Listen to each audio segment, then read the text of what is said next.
Welcome back to the deep dive, where we take on crucial, complicated mechanisms and unpack them into knowledge you can use, whether you're walking into a medical exam or just, intensely curious about what keeps your body running or sometimes what makes it stop. Today, we are going right to the core of cellular survival. We're drilling down into the single most important structure that dictates the fate of a cell, whether it lives, recovers, or, well, commits to dying. Yeah, we're focusing entirely on the centrality of mitochondrial damage. It seems to pop up in nearly all pathways leading to cell injury and cell death. It really does. Okay, let's unpack this, because the mitochondrion is almost universally taught as just the powerhouse of the cell. Simple, right? But our sources paint a much more dramatic picture. They frame it as the ultimate gatekeeper. That's because the mitochondrion carries this dual identity that is inherently risky. On one hand, it is the essential supplier of life-sustaining energy, generating the massive amounts of ATP required for every high-demand process in the body. The powerhouse part. Exactly. But on the other hand, it is simultaneously the most vulnerable target of virtually every injurious stimulus the cell can face. This dual role makes it truly the arbiter of life and death for the entire organism. So it's not just the power plant. It's the power plant that, if compromised, kind of acts as the cell's self-destruct mechanism. That's a great way to put it. It contains the key to recovery, but also the fuse to the explosion, sort of. Exactly. Anytime a cell encounters stress, be it lack of oxygen, exposure to toxins, excessive heat, radiation, the damage pathways seem to converge on the mitochondria. And while other things get damaged too, right? Like membranes, proteins. Oh, absolutely. Cell membranes, the protein synthesis machinery, DNA, those are all major targets of injury. But damage to the mitochondria often determines that crucial point of no return. And what makes this so tricky, I guess, is that cell injury is rarely clean. A single stimulus, like a temporary lack of blood flow, doesn't just push one button, it sets off a whole chain reaction. That is the principle we have to keep front of mind. Injurious stimuli rarely follow a single track. They trigger multiple interconnected pathways pretty much simultaneously. Right. So to understand the profound difference between a reversible injury and outright death, we have to isolate the three major interwoven consequences that stem directly from mitochondrial failure. Sure. The energy crisis, chemical warfare, that's ROS, and the death signal, apoptosis. Okay. That's our mission, then. Let's start by looking at why this structure is so extremely susceptible to failure in the first place. Why is it so sensitive? Well, the extreme sensitivity of mitochondria is actually a functional requirement. They operate by maintaining this highly precise electrochemical gradient, a difference in proton concentration and electrical charge across their inner membrane. Okay, that gradient is key. It is the engine of energy production. ATP synthesis depends entirely on it. So anything that disrupts that careful electrical balance is a threat. What are the main things that hit the mitochondria first? We can group them into four major categories that cover, well, nearly all insults. First and foremost is oxygen deprivation. That could be generalized hypoxia or, more critically, ischemia, which is the physical cutoff of blood flow and nutrients. Right. Ischemia is worse. Much worse. If there's no oxygen, the electrical system, that whole gradient, it just stalls immediately. Second, we have toxins, or chemical injury. Certain poisons, like cyanide, are actually designed specifically to interfere with the electron transport chain right inside the mitochondria. Nasty stuff. Definitely. Third, we see calcium overload, where excessive amounts of calcium ions rush into the cell and then flood into the mitochondria. Okay, calcium is a big player too. Huge. And finally, reactive oxygen species, ROS, which are these highly destructive molecules often generated internally by the mitochondria themselves when they are functioning improperly. So it sounds like the mitochondria can get trapped in a self-fulfilling prophecy. Like functioning improperly creates ROS, and then the ROS damages the mitochondria further. Precisely. It's a really vicious circle. And we should also note that vulnerability can be inherited.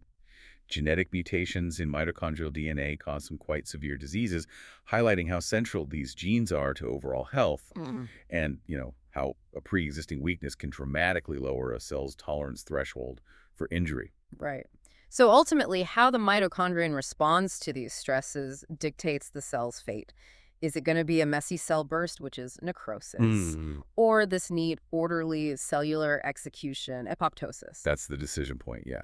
And the mitochondrion is right at the center of it. Okay, let's track the path of catastrophic energy failure first. That seems like the most immediate and maybe common consequence of a severe insult like ischemia. Yes, the failure of ATP generation is often the very first domino to fall in cases of ischemia or toxic injury. To understand the gravity of the depletion, we have to grasp the magnitude of the power loss. It's huge. Help me trace the energy flow here again. We have the main efficient pathway and then like an emergency backup, right? Exactly. The main engine is oxidative phosphorylation, Yeah. OXPHOS. It occurs exclusively in the mitochondria, absolutely requires oxygen, and produces massive amounts of ATP. It's the backbone of energy supply, especially for non-dividing, really energy-hungry cells like neurons in the brain or hepatocytes in the liver. Got it. Oxybose, big energy, needs oxygen. Right.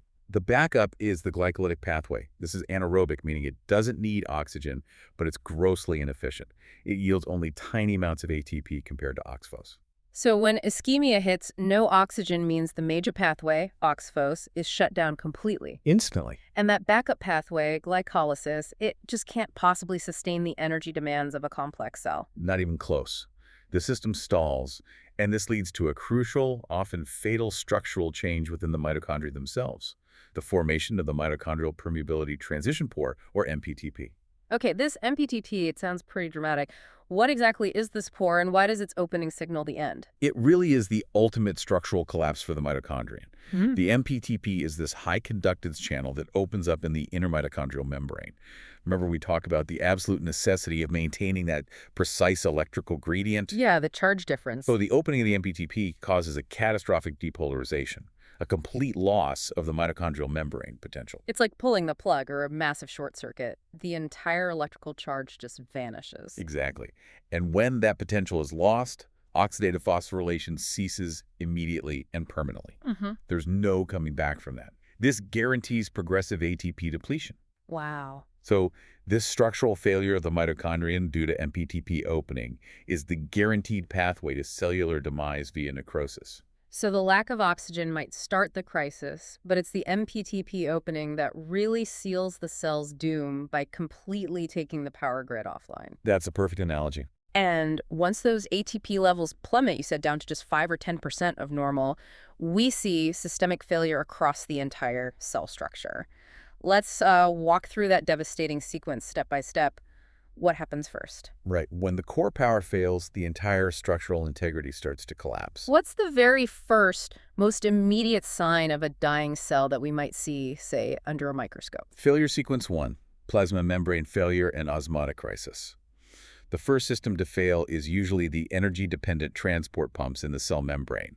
Specifically, the big one is the sodium pump, NAM plus K plus ATPase. Ah, the sodium-potassium pump. Yeah. This pump is a voracious consumer of ATP. It's constantly working, pushing sodium ions out of the cell against their concentration gradient to maintain osmotic balance. Needs energy to run. Lots of it. So when ATP is depleted, the pump immediately stops working. And sodium rushes in. Sodium rushes in and water follows the slope, essentially causing the cell to bloat. Right, osmosis. Precisely. The net solute gain pulls osmotically driven water into the cell. This is actually the hallmark of reversible cellular injury. Initially, it often manifests as something called hydropic change, visible as these little vacuoles in the cytoplasm, and you can see the endoplasmic reticulum swelling up, dilating. Okay, so swelling is the first visible sign, but it can get worse. Oh, yes. If the stress continues, the plasma membrane itself starts to weaken and form these large, irreversible, balloon-like protrusions known as blebs. It's a physical manifestation of the structure failing. So the cell immediately begins to, drown itself due to a power failure. Then comes the desperate measure to generate some energy, which leads to failure sequence 2. Failure sequence 2. Yeah. Metabolic shift and acidosis. Oh, we're good at it. Exactly. A lack of usable ATP triggers a kind of panic response designed to salvage any remaining energy through anaerobic metabolism. The cell frantically ramps up glycogenolysis, breaking down stored glycogen and glycolysis. It's trying to use that tiny backup system. Yes, but it comes with devastating side effects. First, the cell rapidly burns through its limited glycogen reserves, which removes its only energy buffer. Second, anaerobic respiration produces substantial amounts of, toxic byproducts, lactic acid and inorganic phosphates. Ah, the lactic acid buildup. Right. This accumulation drastically lowers the intracellular pH. The cell becomes acutely acidic. And what does that acidity do to all of the complex machinery inside? Low pH is structurally lethal for many proteins. It reduces the activity of many essential cytosolic enzymes, often by distorting their shape, their conformation. This disrupts virtually every other metabolic process still attempting to function. So the cell is trying to save itself, but it ends up poisoning itself with its own acidic waste. That's a good way to put it, yes. Meanwhile, the building blocks for maintenance, for repair, are also being dismantled, leading to failure sequence 3. Failure sequence 3. Protein synthesis collapse. With this prolonged lack of energy, the machinery needed for repair and replacement just grinds to a halt. We see actual physical disruption. Ribosomes detach from the rough endoplasmic reticulum. The cell's protein factories. Exactly. And the polysomes, those clusters of ribosomes essential for efficient protein manufacture, they dissociate, they break apart. This dramatically reduces the cell's ability to synthesize new proteins, new enzymes, new structural components. So not only are existing proteins being damaged by the acidosis and the swelling, but the cell loses its ability to make new ones. This must be critical for membrane repair, right, with all that swelling. Absolutely critical. Phospholipid synthesis, which is energy-dependent and vital for repairing the ever-expanding blebbing cell membrane, it ceases. The cell's ability to maintain its structural integrity is completely compromised at this point. And finally, we hit the point of no return. What ensures that this process is truly irreversible necrosis? Failure sequence 4. Lysosomal and mitochondrial membrane rupture. The cumulative stress, the swelling, the acidosis, the continued lack of ATP ultimately leads to irreversible widespread damage to the final vital membranes. The mitochondrial membrane, which we know fails with the MPTP, and also the lysosomal membranes. Lysosomes. Those are the cell's garbage disposal units, right? Filled with enzymes. Exactly. Yeah. They're essentially the cell's digestive and waste disposal organelles. When they rupture, they leak powerful acid hydrolases enzymes like RNases, DNases, proteases out into the cytoplasm. Oh. Yeah. These enzymes are designed to break down cellular material, and once they're released into the wrong compartment, they digest every component of the cell indiscriminately. This guarantees the cell bursts, spills its contents, and ensures necrosis. Wow. That sequence makes it profoundly clear.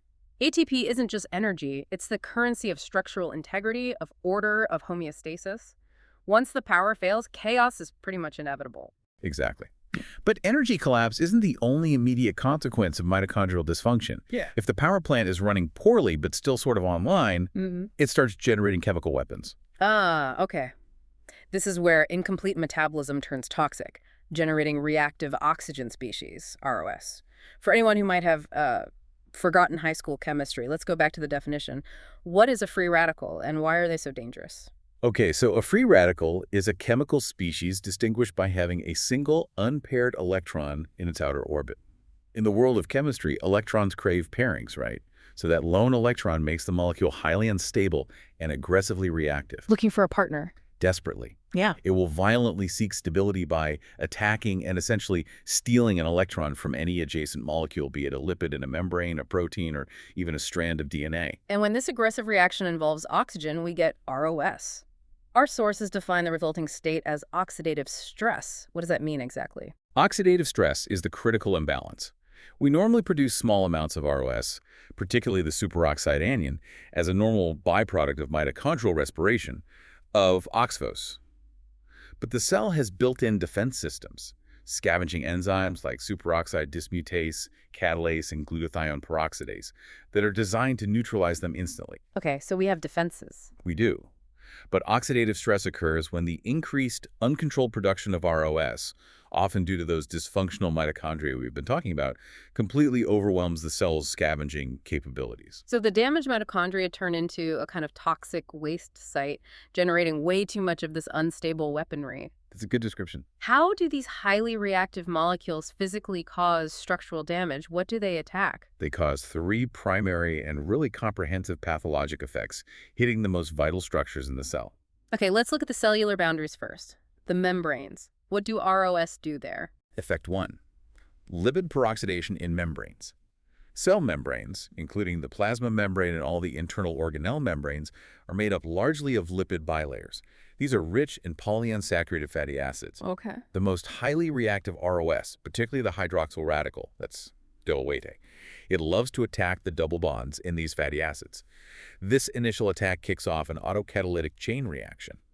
Autocatalytic, meaning it feeds itself, a self-propagating chemical attack. Precisely. Once a radical damages one fatty acid, the resulting lipid peroxide product is itself unstable and reactive. It immediately damages the next molecule in line. This chain reaction propagates rapidly through the entire lipid bilayer, scrambling the membrane structure, compromising its fluidity, and profoundly disrupting its functional integrity. So this is how ROS accelerates that irreversible membrane damage we talked about earlier, leading to necrosis. Exactly. It's a major contributor to membrane failure. What about the structures that actually do the work? The proteins. Effect 2. Oxidative modification of proteins. ROS wreak molecular havoc on proteins too. They modify critical amino acid side chains, which can result in the loss of charge and, crucially, the loss of the protein's functional shape. Thus they break the machines. They break them, or they make them stick together wrong. ROS can form erroneous covalent protein crosslinks, which essentially makes the cell's cytoskeleton and structural components rigid and brittle instead of flexible. And critically, they can also directly damage the active sites of essential enzymes, rendering them catalytically inactive. So the cell's maintenance workers and functional units are stiffened, broken, unable to perform their duties. Exactly. And compounding the issue, this damage signals other proteins, chaperone proteins, to enhance the degradation of these misfolded or oxidized proteins. This dramatically increases the cell's workload and uses up precious resources, including ATP, in what becomes a futile attempt at repair when the damage is overwhelming. And the third major target is the ultimate blueprint, the DNA itself. Effect 3. Lesions in DNA. Yes, free radicals are capable of shredding the genome. They cause single and double strand breaks in the DNA backbone. They can cross-link DNA strands inappropriately, and they form adducts. Adducts, what are those? Adducts are basically chemical additions to the DNA bases themselves, fundamentally changing the genetic code at that location. Wait, if ROS are, as you said, natural byproducts sometimes, why doesn't our routine DNA repair system just handle this? Is the damage fundamentally different, or is it just the sheer volume of ROS that's the problem? It's really both. While repair mechanisms absolutely exist, they simply get overwhelmed by the sheer volume of damage during severe oxidative stress. Moreover, the type of damage, like the formation of specific adducts, such as 8-hydroxyguanine, requires complex, energy-intensive repair pathways. Which the cell might not have the energy for if ATP is low. It's another vicious cycle. And this oxidative DNA damage is incredibly significant because it's directly implicated in accelerated cellular aging. It's also thought to initiate signals that can lead to the malignant transformation of cells. It's considered a direct pathway toward cancer. Tumor suppressor pathways like the famous p53 are often activated in response to this kind of overwhelming genetic insult from ROS. So it's a mechanism of decay that links acute injury not just to immediate death, but also to chronic disease and aging. That's profound.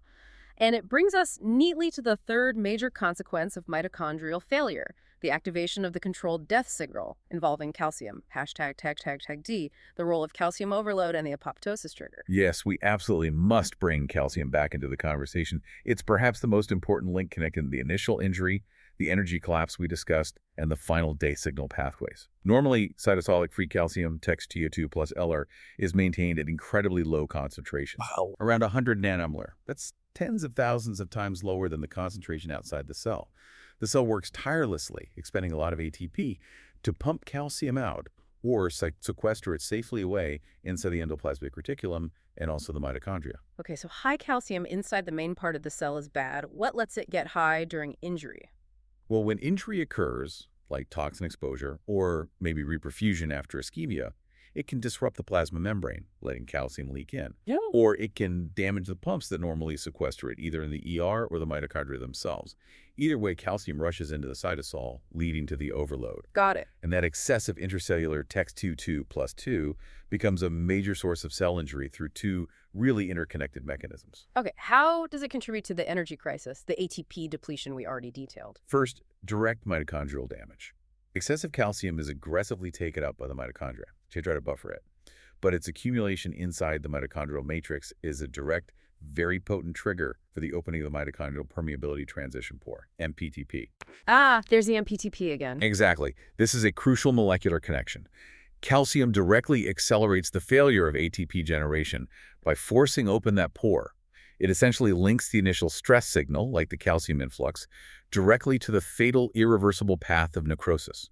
So calcium hits the kill switch for necrosis, and the second mechanism involves activating the cell's internal destruction team. Second, activation of deleterious enzymes. Increased cytosolic TXK2 plus 9 acts like an on switch for a whole series of destructive enylitic enzymes. You can think of them as the cell's internal demolition crew. If you look at the major cellular components, there's usually a TXK2 plus nodar-dependent enzyme ready to destroy it once calcium levels rise. Tell us what these specific enzymes do. What structures do they attack? Okay, so we see the activation of phospholipases, these hydrolyzed membrane lipids, causing rapidly escalating membrane damage across the entire cell, plasma membrane, organelle membranes, everywhere. More membrane damage. Yep. We activate proteases, which break down membrane proteins and also critical cytoskeletal components, like actin and tubulin.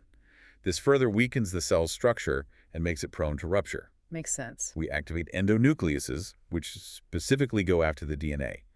They cut and fragment the DNA and the chromatin packaging it, essentially preparing the cell's genetic material for destruction. Shredding the blueprints. Right. And finally, perhaps ironically, we activate ATPases. These enzymes rapidly hydrolyze any remaining ATP molecules. Wait, they destroy the ATP that's left. Yes, ensuring that the last remnants of energy are spent and the energy crisis is absolutely finalized. Wow. Calcium truly is the ultimate accelerator, ensuring both energy collapse and structural breakdown happen pretty much simultaneously. But how does this link to the other, maybe cleaner death pathway, apoptosis? Right, apoptosis or programmed cell suicide. It's also fundamentally mitochondrial mediated, but it utilizes a distinct structural change separate from that big MPTP necrosis route.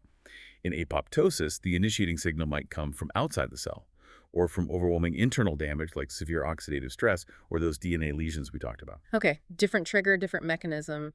What does the mitochondrion do differently to initiate this controlled suicide?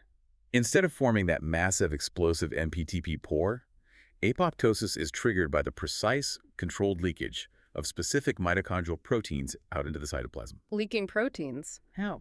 This leakage is mediated by the activation and oligomerization, meaning they clump together of crucial pro-apoptotic proteins embedded in the mitochondrial membrane, specifically BX and BAK. BAX and BAK, so they form the exit channel for the death signal. They literally punch controlled holes or channels in the outer mitochondrial membrane, not the inner one like MPTP.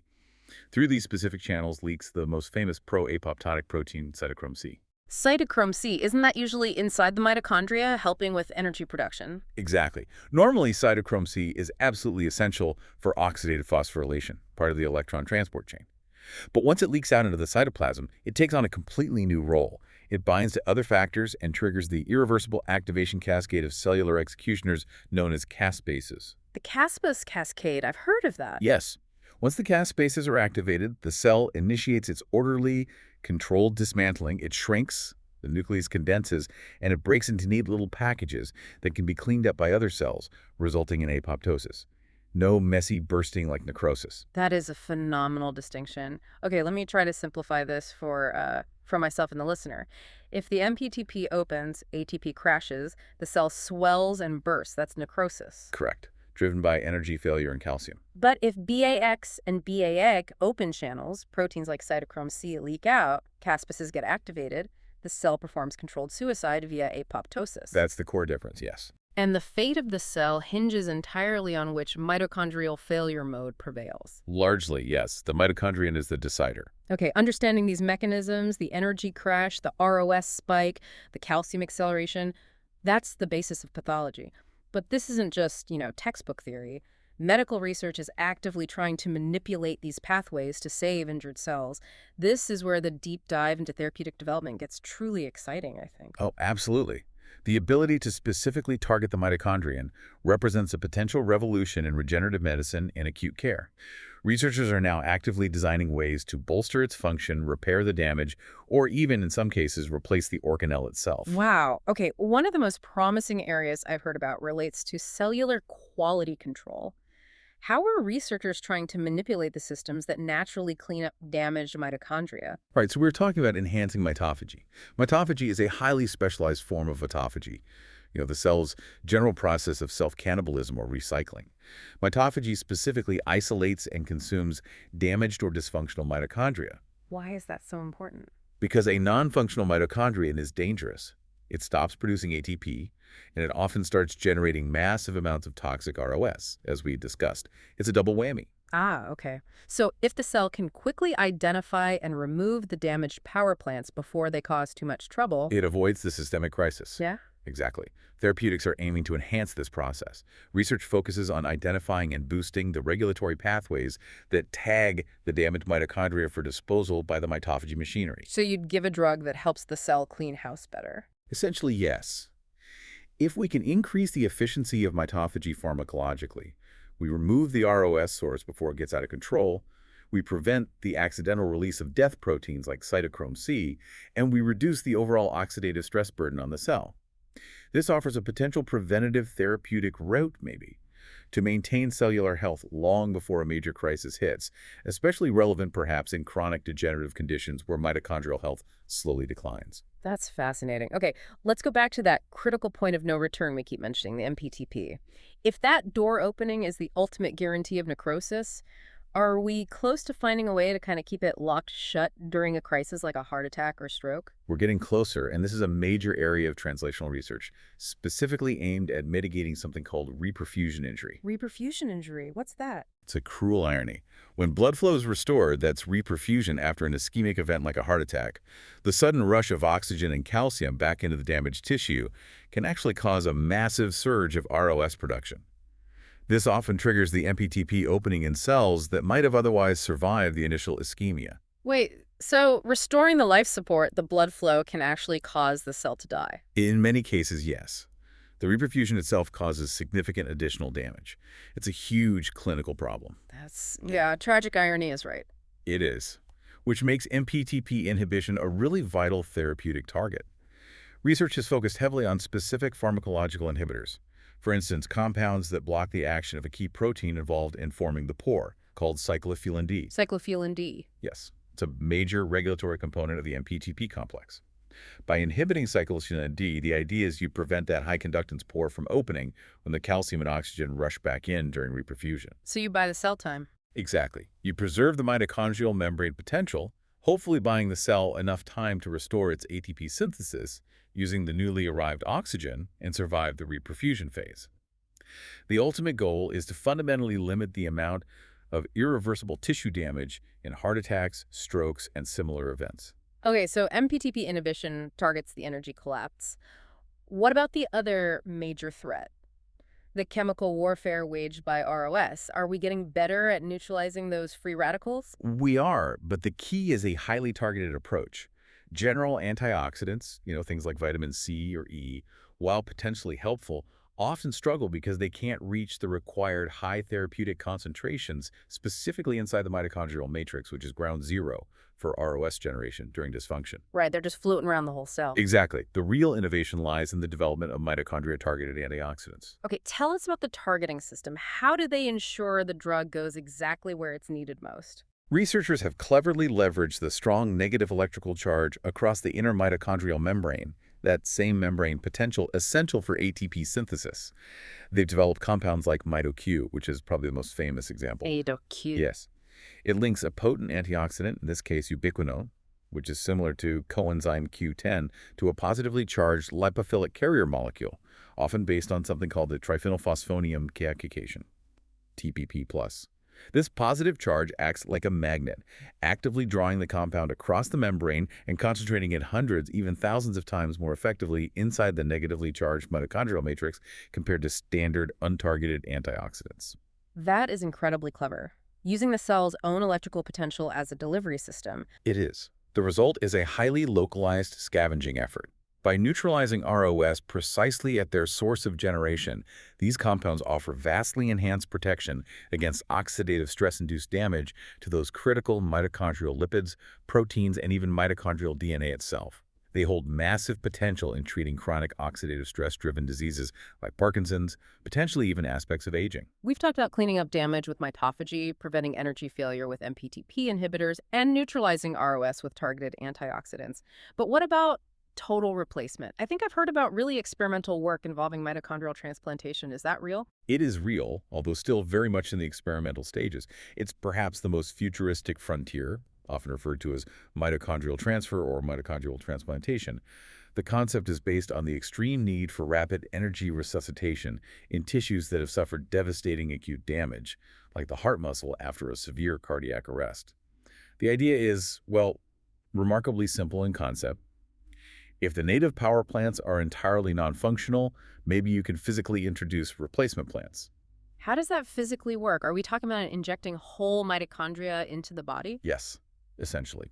In experimental settings, healthy, high-functioning mitochondria are isolated from donor cells, sometimes even the patient's own healthy tissue, like muscle, and then administered locally into the damaged tissue, such as ischemic cardiac muscle, right after reperfusion. And the damaged cells just take them up. The exact mechanism of uptake is still being actively studied, but it's believed that the stressed or damaged host cells can indeed take in these external mitochondria, possibly through endocytosis or membrane fusion, incorporating them into their own cytoplasm.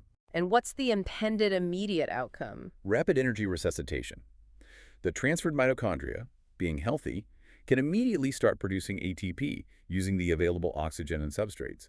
For a heart muscle cell struggling to contract because its crucial ion pumps, like the texnate plus ATPase, are failing due to ATP depletion, this immediate energy injection could be vital. So it's like jump-starting the cell's battery. Exactly. The goal is rapid energy recovery to maintain those critical energy-dependent cellular processes just long enough to prevent irreversible necrosis and increase overall cell viability and tissue function. It's radical, but promising in preclinical models. So these four areas, enhancing mitophagy, inhibiting the MPTP, using targeted antioxidants like MitoQ, and now even mitochondrial transplantation, they really demonstrate that our understanding of mitochondrial damage is moving rapidly from just understanding the problem in the lab towards developing potential life-saving interventions. That's the hope, and it's a very active area of research. So, okay, what does this all mean for us, the listeners? We started by saying the mitochondrion is the arbiter of life and death, and having walked through the three major consequences of its failure, I think we really understand why now. Yeah, the synthesis, I think, is that mitochondrial damage dictates cell fate via two intertwined but ultimately distinct failure modes. The first is that massive energy shutdown path. This is triggered primarily by things like ischemia, calcium overload, and crucially, the opening of the MPTP. Right. This leads to the catastrophic crash of ATP, overwhelming structural failure, the cellular swelling, and that final messy rupture known as necrosis. The uncontrolled explosion. And the second path. A second is the death signaling path. This is mediated differently by those pro-apoptotic proteins like BX and BX forming controlled channels in the outer membrane. Letting cytochromes scrone out. Exactly, allowing signaling molecules like cytochrome C to leak out and activate the caspase cascade. This leads to the orderly, pre-programmed cellular execution we call apoptosis. Both pathways start with damage to the same vital organelle, the mitochondrion, but the specific failure mode determines the cell's ultimate end result. And this whole mechanism, this central role of the mitochondrion, it's critical not just for acute dramatic injuries like a stroke or a heart attack, but it links directly to chronic long-term conditions too, doesn't it? Absolutely. Think of really energy-intensive tissues like the brain. Chronic mitochondrial dysfunction, often driven perhaps by low-level cumulative oxidative stress over years, is considered a fundamental mechanism underpinning many neurodegenerative disorders like Alzheimer's and Parkinson's. It's also deeply implicated in the overall process of biological aging itself. Maintaining the health and resilience of this mitochondrial energy defense axis seems key to resisting pathology across the lifespan. That gives us a tremendous amount of knowledge about what happens during a cellular crisis. Let's finish with that important distinction you made earlier between ischemia and hypoxia. We established that ischemia, the lack of blood flow, is far more damaging than simple hypoxia, just low oxygen. Why was that again? Because the absence of flowing blood in ischemia stops the washout of toxic metabolic byproducts, like lactic acid from that anaerobic glycolysis, and maybe even excess calcium. These accumulate and accelerate the ATP depletion and the damaging acidosis. Right. The inability to clear the toxic environment dramatically shortens the time before damage becomes irreversible. Precisely. Okay, so here's the final thought. If the cell's own complex self-defense and repair mechanisms, thinking about things like DNA repair enzymes or chaperone proteins that refold damaged proteins, if these systems rely heavily on ATP to function, Which they absolutely do. Repair is energy intensive. then how close are we really to finding a drug or an intervention that can just keep the cell's lights on or maybe keep its energy status just high enough during that immediate ischemic crisis. Uh, If we could preserve that basal level of ATP for maybe an extra 30 minutes or an hour, allowing those endogenous repair mechanisms to stay active just a bit longer, could we fundamentally shift the timeline? Could we push some cells back from guaranteed irreversible damage towards a state of potentially reversible injury? that shift, essentially changing the clock on cellular death, buying the cell more time to save itself, that is arguably the definitive therapeutic goal in all of acute medicine, from trauma to stroke to heart attack. And achieving it, based on everything we've discussed, relies almost entirely on preventing the catastrophic failure of that tiny, incredibly complicated yet absolutely vital powerhouse we spent this deep dive decoding, the mitochondria. A truly comprehensive deep dive into the engine of life and potentially death. Thank you so much for unpacking all of that for us. It was my pleasure. Fascinating topic. And thank you all for joining us for the deep dive. We'll see you next time.